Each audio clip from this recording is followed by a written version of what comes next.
All right, Brent. So we are in front of a forest which you would call underperforming. So before we talk about spacing, pruning, and all of the other different content that we will see through the next few videos, what can you say about this forest specifically regarding your experience? What do you see here? Sure. So this forest here clearly was part of a burn at some point in time, and it looks like many tens of thousands of hectares burned all around us in every zone, and which is fine because we call that or classify that as a natural disturbance. And fire can actually be a really useful tool for forest renewal, but it's not without issues. And here we are where we're counting on the boreal forest to act as the lungs of the world, as many people refer to it. So we look at it and we think, okay, well, it came back, it naturally regenerated. One of the unfortunate things is that it takes a very long time for nature to sort out its cycle and to start to exclude the trees that are interfering with the growth of the bigger trees. So this is sort of known forest science, that if we're managing a forest, of course, we'll go through, we'll prune, we'll thin, as we talked about. We'll remove these lower branches so that more concentration can be put into growing the trunk of the tree where the most carbon is stored, as opposed to storing carbon in the form of branches that are more susceptible to, breakage and end up on the floor sort of decomposing and releasing CO2 quicker. So it's part of a whole cycle. But one of the issues, as you can see when you look around, is that these trees are really thick. They're really close together. So when fire occurs, it goes through a natural forest, and the pine cones, as you'd refer to them, and we can see a few on every branch. And here's one here. It has what's called a serotinous layer on it, and that actually is a protective coat that is activated by heat. So what happens is the disturbance event comes through, fire, wind, these cones end up on the forest floor and they get activated by the heat. So the coating has been essentially burnt off, for lack of a better term. Now the seeds are activating. But of course we see trees with dozens, if not hundreds, sometimes thousands of pine cones or other types of trees. And what happens is across the forest floor, we get a lot of trees coming back, and that can over-densify the forest. So instead of select trees receiving the amount of nutrients they need, sun, water, soil, access to decomposing branches, things of that nature, then we have all these trees competing for the same scarce nutrients. And what eventually ends up happening is that the forest gets to a terminal height. It starts to become unhealthy. It starts to fall down, fall apart. And so it's part of nature. But of course, with humanity being attached to the planet, we want to clean as much air as possible. So sequestering CO2 in the form of carbon in trees, we need to do that more efficiently. So when we think about managing a forest, it's really taking some of these underperforming forests and saying, hey, how can we help them? Now, the other risk is when you get a lot of dead and downed, and that's part of the secondary stem exclusion phase, where nature starts to select out the trees that it doesn't want to feed the more performing trees. That cycle takes a long time naturally. So really what we're trying to do is mimic a natural occurrence by helping to select out those stems. And if we do that proactively, then we end up with a situation where we've actually fire smarted. So going back to our early videos about the treatment, we've actually removed a lot of that extra coarse woody debris. We've removed or excluded a lot of those stems that are acting as competition. And now trees like this, they really start to come into their own and really pack on carbon and become more resilient, and ultimately lead to forests that are healthier, more resilient towards wildfire, and frankly have more carbon stored in them. So if we were to come in and manage a forest like this that's really thick, and the other thing you can appreciate, very hard for wildlife to get around. There's so much dead and downed. So what we would do here in this case is we'd look at this zone, and in a plot we'd see 1, 2, there's a deciduous back here, which is fine. 3, 4, 5 stems really in this little sort of 2-meter plot radius if that was center. We'd look at this and think that outside tree is a great tree. It's doing really well. Now it's open to the roadside where we're parked, so it's receiving lots of sunlight, so it's doing quite well.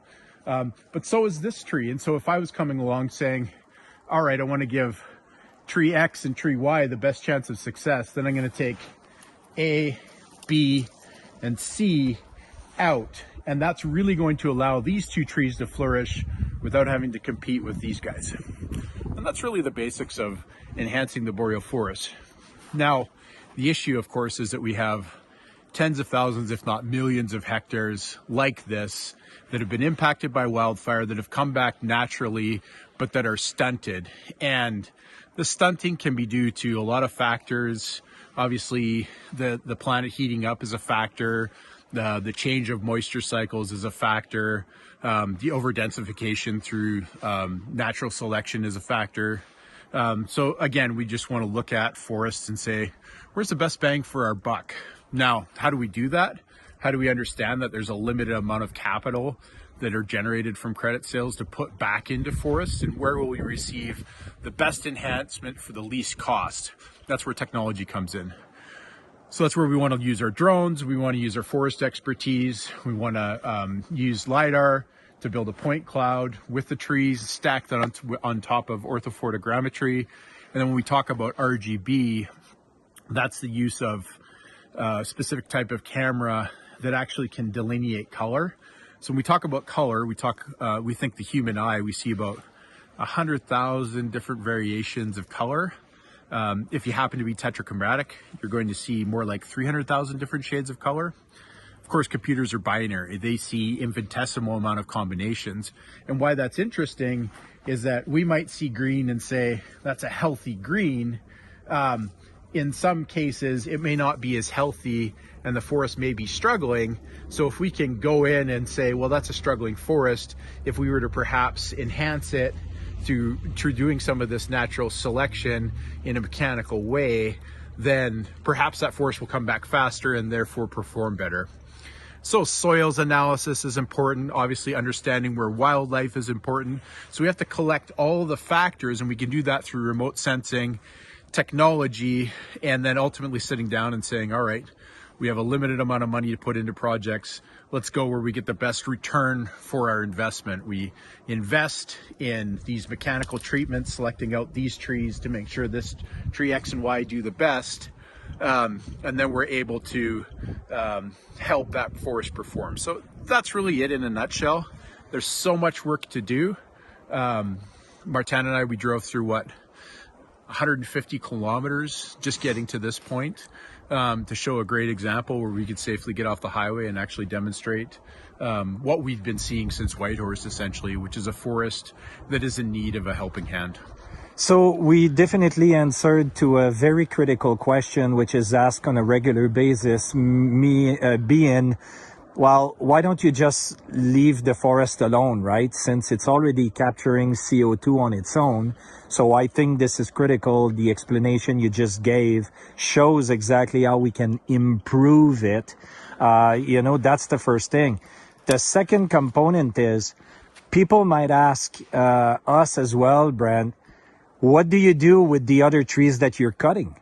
So you identified that there's like 2 major trees which could benefit actually from removing all the other trees around. What do you do with those trees? Are they becoming a benefit to society or not? Yeah, that's a great question. So in an ideal scenario, we always want to take the biomass that we create and put that into what we call highest and best use. So similar if you were in the real estate business and you had a corner lot and you had to decide what is the highest and best use of this land. We do that same thing with our biological assets or trees. So if we thought about, we were leaving tree X, tree Y in our example. So we're taking out A, B, C. So A and C are quite small. They're not going to do a lot of good for us in terms of lumber, things that people need, but what they are is a source of biomass.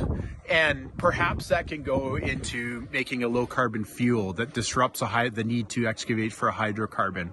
or it becomes biochar, which can actually help stimulate forest growth by locking in moisture in drier areas, and as well as carbon, like fire, is an enhancement to soil. So a soils amendment, no different than when we're gardening and we use some nitrogen with our tomatoes, that type of thinking. We've got tree B here.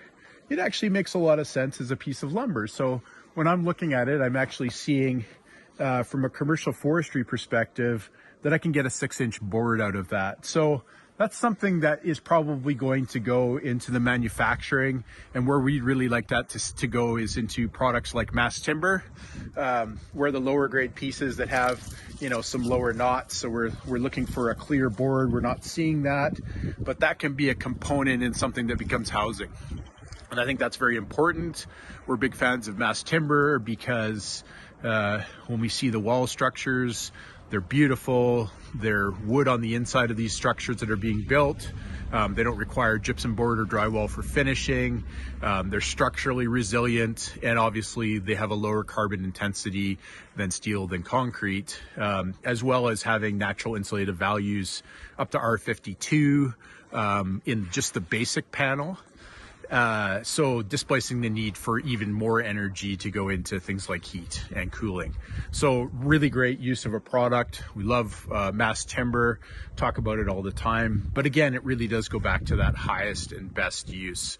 So your question to answer is yes, we absolutely do see these removed products as a benefit, not only to society, but also using them to displace other forms of more intensive carbon activities, concrete, steel, oil, and gas. So the process actually creates more value because we extract as much value as we can from actually the forest improvement itself. That's the idea. And one step further, think about the job that it creates, particularly in northern communities. Totally. Which are often forgot about or neglected. And we see that argument right now in our work in Quebec, where there's this thought that we need to defer most of the commercial forestry in favor of the woodland caribou. And we fall on the side of the woodland caribou as well. But there's also a social and a cultural component where we have indigenous communities that rely on that economy. We have people that work in the sawmill. So we really do need to be smart and balance all of those factors together, so we're not just throwing the baby out with the bathwater in favor of conservation. Thank you for watching this video. If you care about the forest as much as we do, please subscribe to our different channels and stay put for the next one.